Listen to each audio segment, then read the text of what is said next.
नमस्कार, आप देख रहे हैं मार्केट पर हमारी खास पेशकश कल की तैयारी। मैं हूं आपके साथ कविता थपलियाल और शो में आगे बढ़े उससे पहले जो दर्शक हमारे साथ अभी जुड़े हैं उनकी जानकारी के लिए बता दें कि इस शो में हम देते हैं आज के बाजार की पूरी जानकारी, साथ ही करवाते हैं कल के बाजार की तैयारी और मार्केट के दिग्गज एक्सपर्ट हमारे साथ होते हैं। हमारे साथ जुड़ते हैं दर्शक भी और उनके सवाल हम शो में शामिल करते हैं जिनका हमारे एक्सपर्ट्स उनको देते हैं भरोसेमंद सलाह। तो चलिए क्या है खास आज शो में आपको हम बता देते हैं। आपको अपने सवाल हम तक पहुंचाने हैं तो हमारे पेज को आप फॉलो करें और यहाँ पर आप हमें व्हाट्सएप पर भी अपने सवाल भेज सकते हैं। व्हाट्सएप नंबर 9136934056 है। आप इंस्टाग्राम ट्विटर पर भी अपने सवाल हमें भेज सकते हैं। हैशटैग कल की तैयारी को फॉलो करना पड़ेगा और साथ ही आप चाहें तो अपने सवाल का जवाब आसान शब्दों में हमारे एक्सपर्ट से आपके सवालों को जब हम शो में शामिल करते हैं तो आपको मिल जाएंगे। ट्विटर और फेसबुक पर अगर आप सवाल पूछना चाहते हैं तो हैशटैग KKT लिखें, उसके बाद स्पेस दें, उसके बाद अपना सवाल आप हमें भेज दीजिए। और बाजार से जुड़ी कोई भी उलझन हो, किसी भी स्टॉक को लेकर आप सलाह चाहते हो तो अपने सवाल आप भेज सकते हैं। साथ ही दिए हुए नंबर पर आप हमें मैसेज के जरिए भी अपना सवाल पहुंचा सकते हैं। तो चलिए यह है वो जरिया जिसके जरिए आप हम तक सीधा पहुंच सकते हैं। लेकिन मेरे साथ आज की इस खास पेशकश में खास मेहमान भी हैं। मेरे साथ विवेक करवा विद इन्वेस्टमेंट है और साथ ही मिथिलेश पावस्कर तनिषा एकेडमी से भी जुड़े हुए हैं जो दर्शकों के सवालों के जवाब देंगे और बाजार की कल की चाल के लिए आपको तैयार करेंगे।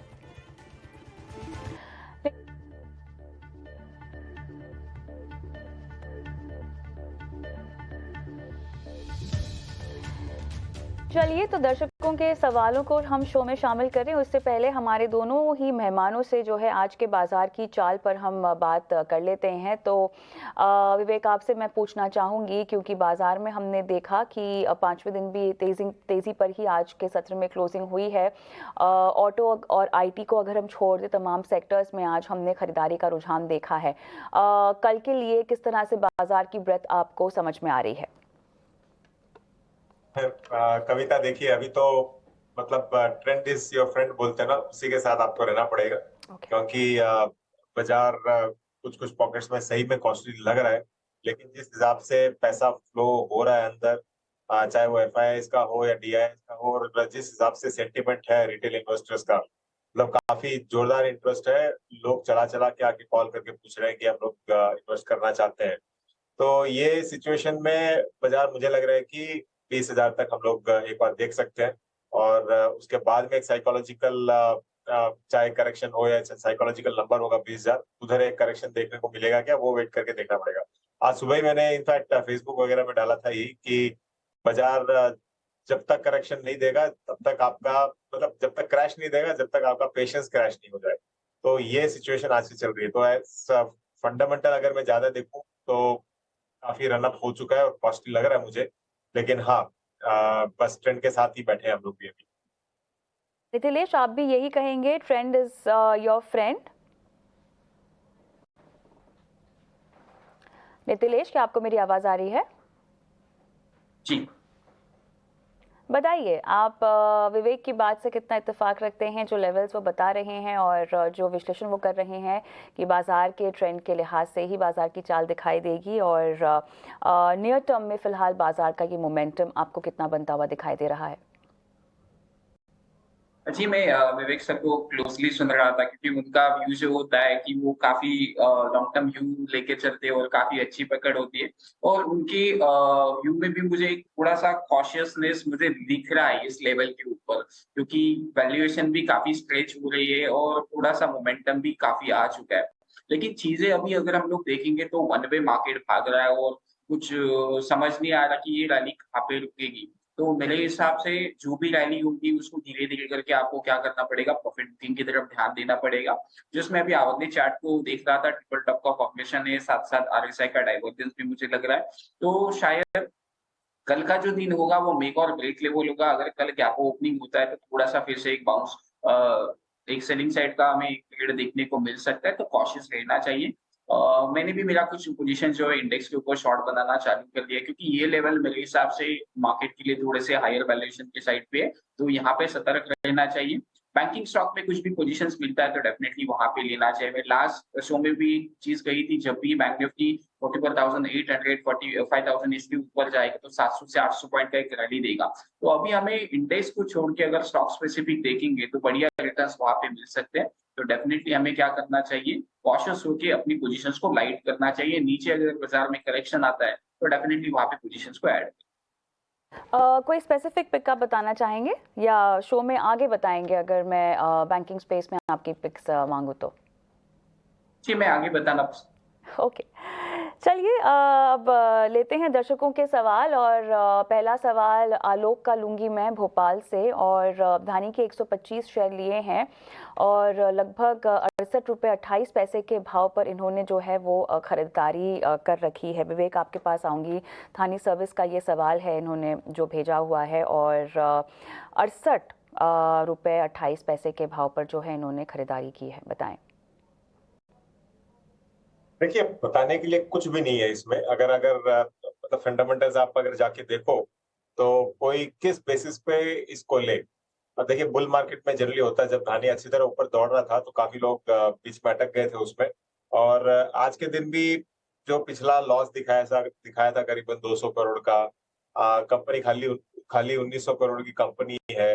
अब इसमें फंडामेंटली मतलब लॉन्ग टर्म ग्रोथ देखो तो कुछ नहीं है। ठीक है, बाजार के साथ थोड़ा बहुत ऊपर नीचे चलते रहेगा। मुझे लगता है कि आप ऐसे काउंटर्स में जाओ आज इसको बेच के, ताकि वहां पे आपका थोड़ी बहुत रिकवरी हो। एक बहुत गलत तरीका होता है रिटेल इन्वेस्टर्स का कि जिस शेयर में मैं फंसा हूं या अटका हूं उसी से मैं कमाऊंगा। ये जरूरी नहीं है। आप 32 रुपए में आज अगर इसको बेच के और कोई शेयर लेते हो, वहां पे आपको 20-30% अगर रिटर्न मिल जाता है तो आपका रिकवरी हो गया करके समझो। तो यही स्ट्रेटेजी अपनाना चाहिए। मेरे को तो इससे निकल जाने का ही एडवाइस देना पड़ेगा, क्योंकि कंपनी में कुछ नहीं दिख रहा है। बिल्कुल, तो यहाँ पे भारी घाटा भी हो रहा है। आलोक, आपको क्लियरली निकलने की ही सलाह दी जा रही है। जिग्नेश भट्ट का सवाल अहमदाबाद से, और नितिलेश, सोलारा फार्मास्यूटिकल्स के 200 शेयर लिए हैं और इनकी जो बाइंग कॉस्ट है वो लगभग 600 रुपये है, और इसमें अब ये पूछ रहे हैं क्या करें, ये भी घाटे में बैठे हैं।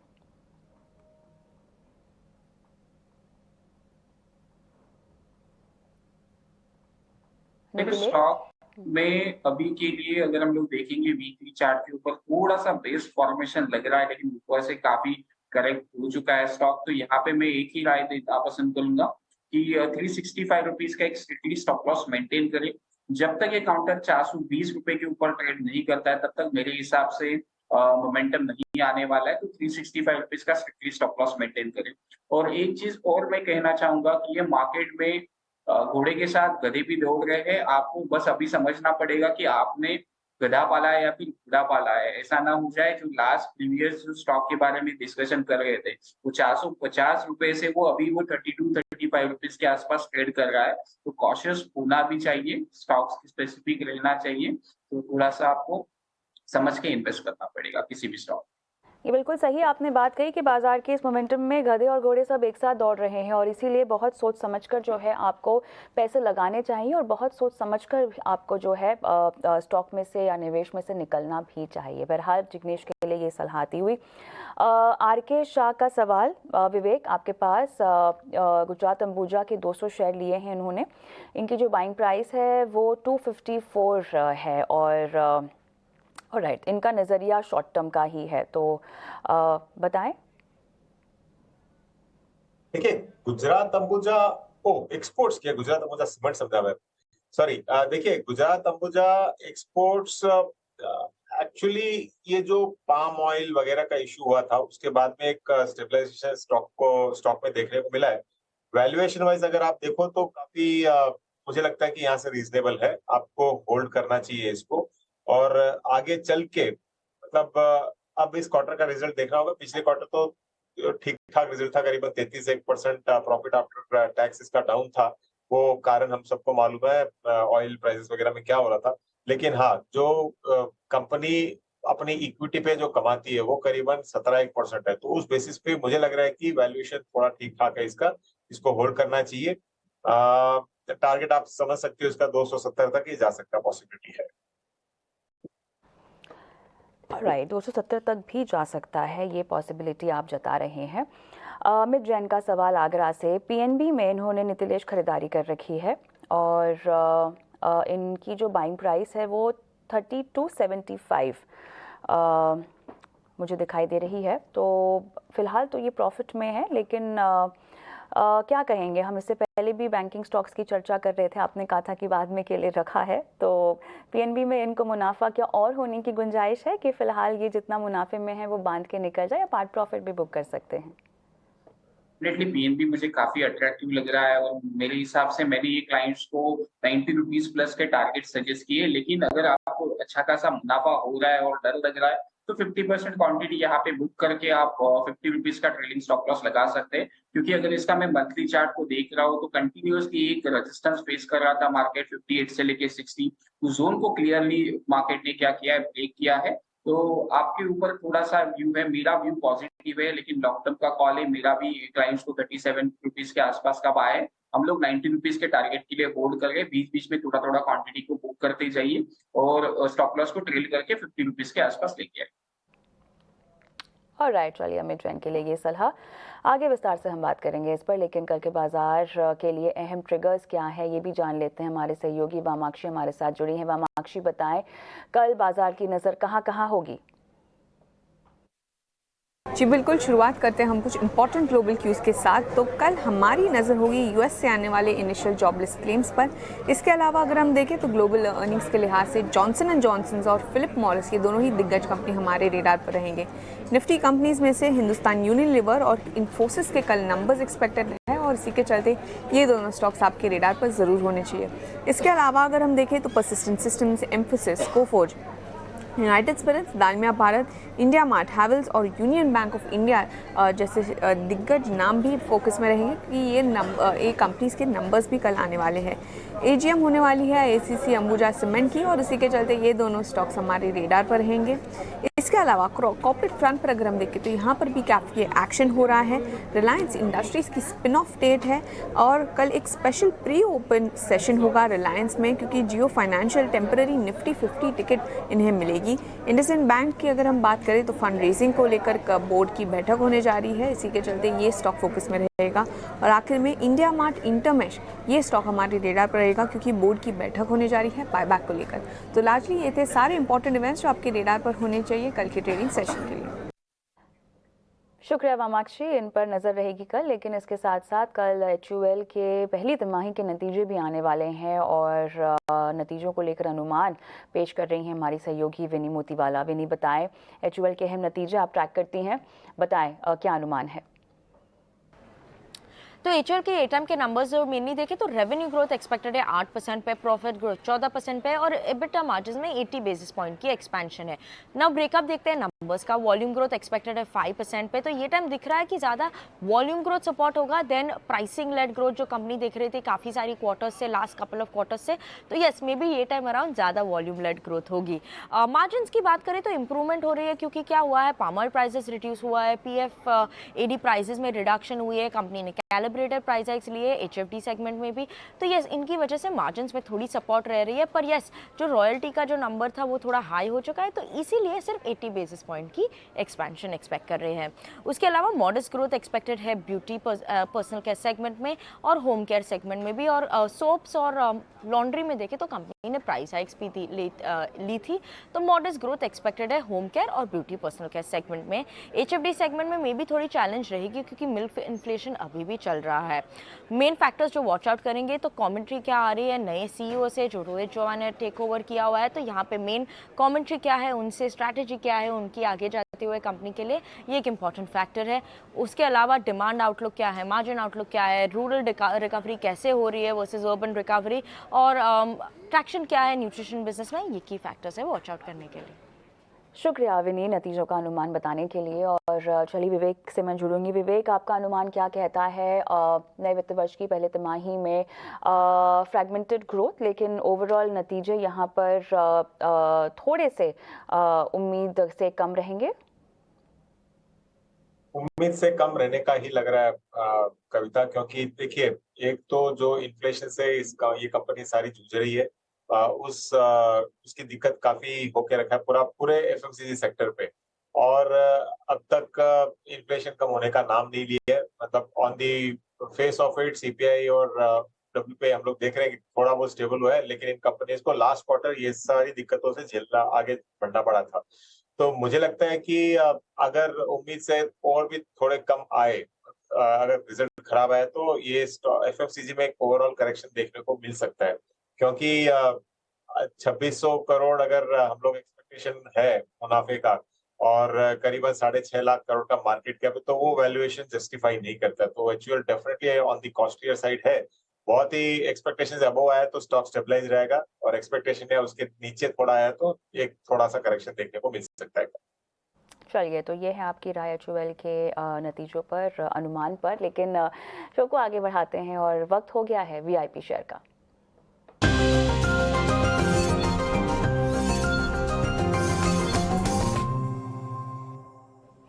विवेक, बताएं आपकी आज पिक क्या है? देखिए कविता, काफी सेफ प्ले कर रहा हूं मैं इस बाजार में। पहला मेरा पिक रहेगा एनटीपीसी। आज इनफैक्ट एक रिपोर्ट भी आई थी और उसमें काफी बड़ा टारगेट दिया गया, लेकिन मुझे लग रहा है कि करीबन 220 तक एनटीपीसी यहाँ से जा सकता है। क्यों? क्योंकि पावर सेक्टर में आप अगर देखो, आज के दिन वैल्यूएशन वाइज ये सबसे कम है, और जिस हिसाब से कंपनी एक्सपेंशन वगैरह कर रही है, मुझे लगता है कि ये 220 एक रीजनेबल टारगेट होगा। डेफिनेटली इस बाजार में एक स्टॉप लॉस लगा के आपको कभी भी चलना रहेगा, तो एक स्टॉप लॉस भी लगाइए करीबन 185 186 का। दूसरा पिक रहेगा मेरा पिरामल फार्मा। पिरामल फार्मा मैंने एक बार रेकमेंड किया हुआ, उसके बाद इनफैक्ट स्टॉक नीचे गया था, लेकिन जिन कारणों से रेकमेंड किया था वही कारण अब बाजार में और एनालिस्ट सारे बोल रहे हैं कि उसी कारणों से ये वापस ऊपर जाएगा। तो मुझे लगता है कि ऑन द शॉर्ट टर्म वो 111 तक ये जा सकता है, पॉसिबिलिटी है। लॉन्गर टर्म में 130 भी जा सकता है, लेकिन एक 90 रुपए का स्टॉप लॉस इसमें भी लगाया जाए। और राइट्स इशू भी इसका एक अप्रूवल आ गया सेबी का, जिससे काफी वर्किंग कैपिटल रिड्यूस करेगी कंपनी। तो आगे चल के हो सकता है कि अच्छा बेट के रूप में ये आपको प्रूव कर सकता है, पॉसिबिलिटी है। तो एनटीपीसी और पिरामल फार्मा मेरे बाई रहेंगे। और पिरामल फार्मा आपकी आज की वीआईपी पिक। ऑलराइट, नितिलेश, आपकी पिक क्या है? देखो, मैं यूपीएल के साथ बाय जाना पसंद करूंगा। देखो, डाउन ट्रेंड मुझे लग रहा है कि यहाँ पे हॉट हो चुका है। 647 एक इम्पोर्टेंट लेवल होगा। इसके ऊपर अगर ब्रेकआउट दे देता है तो हम लोग इसमें बाइंग पोजीशंस इनिशिएट कर सकते हैं। कंडीशनल बाय होगा 647 रुपीज के ऊपर ही लेना है। स्टॉप लॉस जो होगा वो 630 रुपीज का होगा। टारगेट जो होगा हम लोग 680 के आसपास थोड़ा सा क्वांटिटी बुक करेंगे, और बाकी का क्वांटिटी 720 के लिए होल्ड करेंगे। और जो मेरा नेक्स्ट काउंटर होगा वो होगा लुपिन का। लुपिन में मैं थोड़ा सा यहाँ पे सेल जाना पसंद करूंगा। 940 के आसपास भी आपके चैनल के ऊपर सेल कॉल रिकमेंड किया है। तो फ्रेश इसमें जो बिकवाली है वो 930 के नीचे चालू होगा। 945 रुपीज का स्ट्रिक्टली स्टॉप लॉस मेंटेन करना है। 910 रुपए का एक टारगेट होगा, क्योंकि बार बार ये आवरली 8 से लेके 940 ये उसके लिए मेन रेजिस्टेंस है। तो मेरा इसमें एक बिकवाली का राइट, यूपी में बिकवाली और खरीदारी यूपीएल में नितिलेश की राय के मुताबिक। इसी के साथ आप दोनों का बहुत बहुत धन्यवाद, समय निकाला और आज दर्शकों का मार्गदर्शन किया। और इसी के साथ मुझे भी आज के शो में इजाज़त दें, लेकिन बने रहिए हमारे साथ। नमस्कार।